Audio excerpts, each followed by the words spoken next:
Na maioria das vezes, quase todos na NBA têm o mesmo objetivo. Eles querem uma estrela para construir o time em volta, querem arremessadores, querem espaçamento, querem jogadores versáteis que possam fazer de tudo. Na era moderna das análises, as equipes sabem quais habilidades são valiosas ou não. Mesmo assim, há jogadores que, ao ver jogar, você pensa, que isso? O jogo deles é simplesmente estranho. Não digo que seja ruim, mas é estranho e foge da tendência popular. Neste vídeo, veremos alguns dos jogadores mais estranhos da NBA.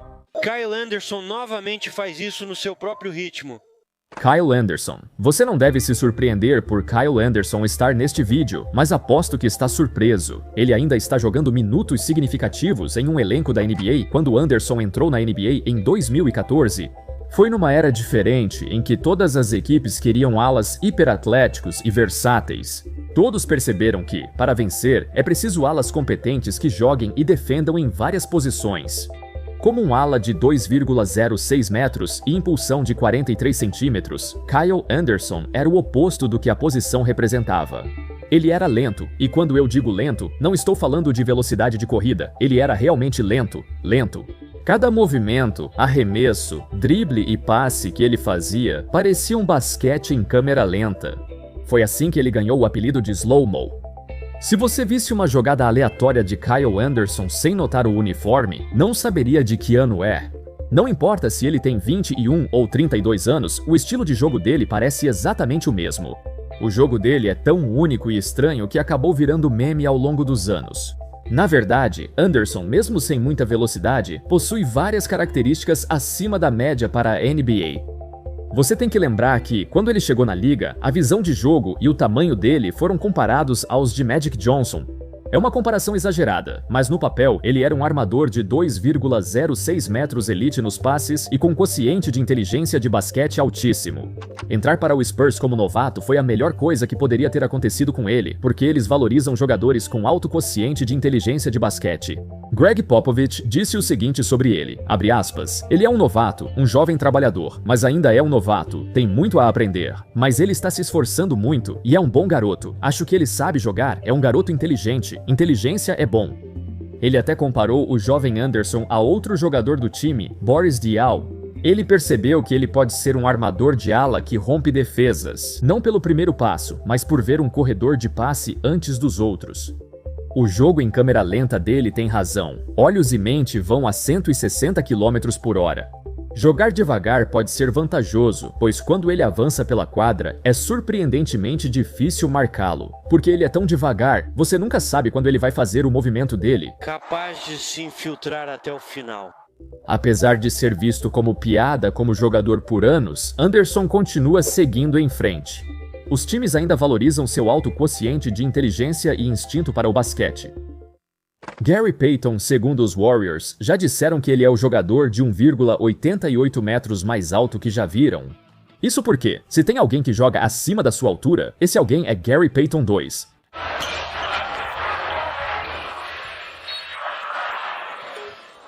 À primeira vista, ele tem o porte de armador, 1,88 metros e 88 kg, mas suas habilidades são de ala pivô tradicional.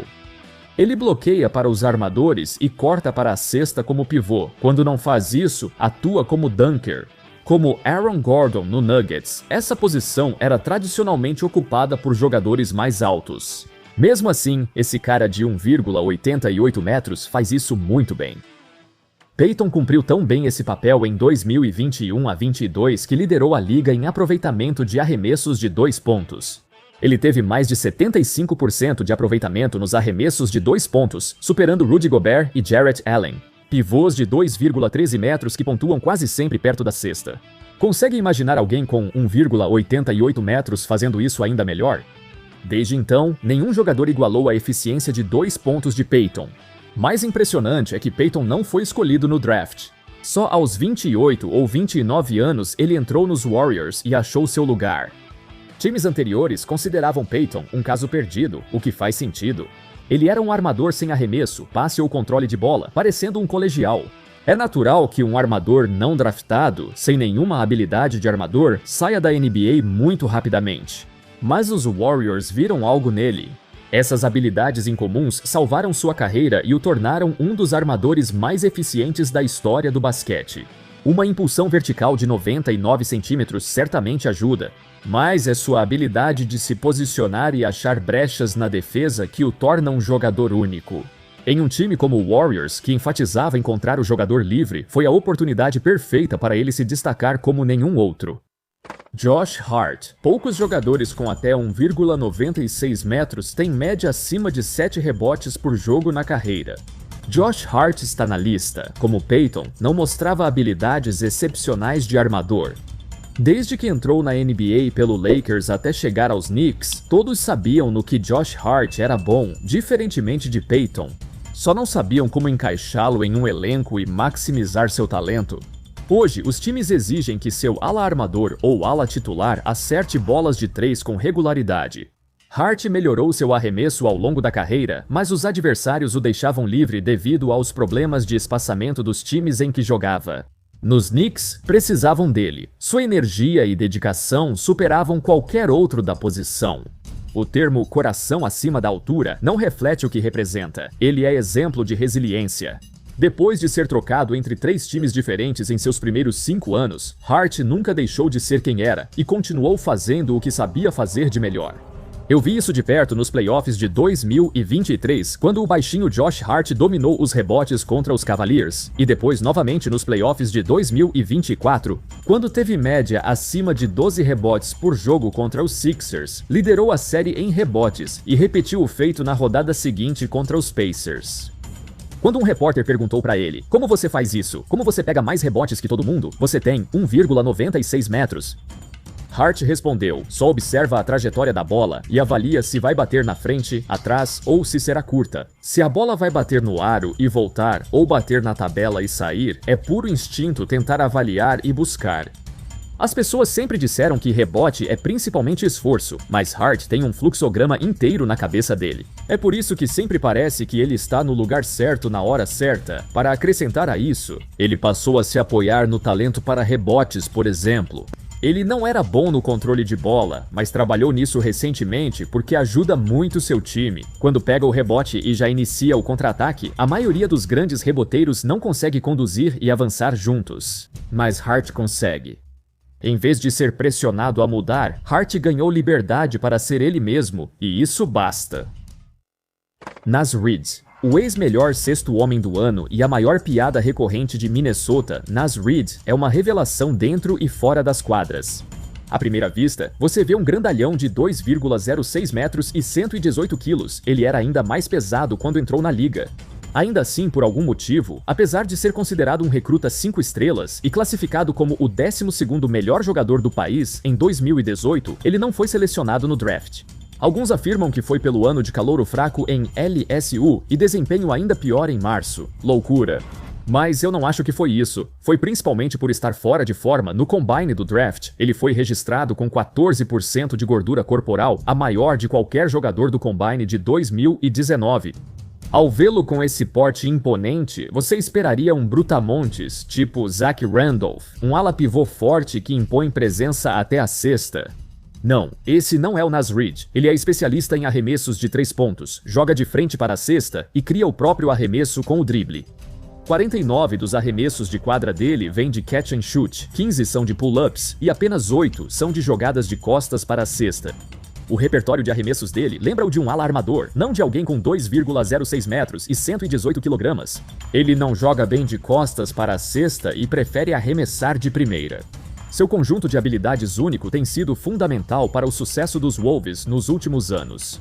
Falam muito sobre Anthony Edwards chegando ao estrelato e a defesa coletiva dos Wolves. Quando Naz Reid sai do banco, vira um pesadelo para os adversários. Reid arremessa. Ele é tão alto e tem um arremesso tão rápido que você precisa colocar um cara mais alto nele para que ele não tenha um arremesso fácil. Mas seu cara alto precisa acompanhá-lo no drible, e a maioria dos jogadores dessa altura não consegue. Já são 3 anos seguidos em que ele lidera todos os pivôs em total de cestas de 3 pontos feitas, e ele faz isso vindo do banco. O esforço defensivo dele varia de ruim a razoável, mas não é consistente. Esse é o real motivo dele não ser titular, mas vindo do banco é uma arma ambulante. T. J. McConnell. Não existe nenhum jogador como T. J. McConnell na liga hoje em dia. Vou além, não há jogador como ele nos últimos 50 anos. 1,85 metros marcou a maior parte dos seus pontos a menos de 3 metros da cesta na carreira. Ele envelhece como um bom vinho. Ele aprimorou sua arte por mais de uma década, com temporadas em que acertou mais de 70% dos arremessos na área restrita. Além disso, a eficiência dele em toda a quadra impressiona, exceto nos arremessos de 3 pontos, que ele nunca dominou. O surpreendente não é o fato de que ele não consegue arremessar de 3, mas sim que ele conseguiu manter seu lugar na NBA mesmo sem isso. E ele também não sofre faltas. Todo armador moderno da NBA precisa fazer uma destas duas coisas para ser eficaz: ou arremessar de 3 muito bem, ou sofrer faltas muito bem. Alguns jogadores fazem bem as duas coisas, mas não existe ninguém na NBA há tanto tempo sem fazer nenhuma delas. É isso que faz de T.J. McConnell um jogador tão estranho, mas especial. Então, como ele conseguiu ficar tanto tempo na liga? Bem, como armador reserva, ele é ótimo em controlar o ritmo do jogo e conduzir a bola sem turnovers, algo que técnicos valorizam. McConnell tem as qualidades de um líder nato e se destaca em comandar o ataque vindo do banco. Ele nunca teve uma temporada em que chegou perto de ganhar o prêmio de sexto homem do ano porque seus números simplesmente não chamam atenção. E se você tivesse que escolher um sexto homem baseado em 10 anos, McConnell foi o mais consistente e o que mais contribuiu para vitórias entre todos os jogadores vindos do banco nesse período. É por isso que ele está em Indiana há tanto tempo, e mesmo com várias mudanças de treinador, uma coisa permanece certa: todo treinador confia em McConnell de olhos fechados. Enfim, pessoal, esses foram 5 jogadores da NBA com alguns dos estilos de jogo mais estranhos que já vimos. Mesmo assim, sempre agiram à sua maneira e foram eficazes. Obrigado a todos por assistirem. Me contem o que vocês acham aí nos comentários. Vocês conseguem pensar em mais alguém que se encaixe nesse critério? E claro, como sempre, nos vemos na próxima. Valeu!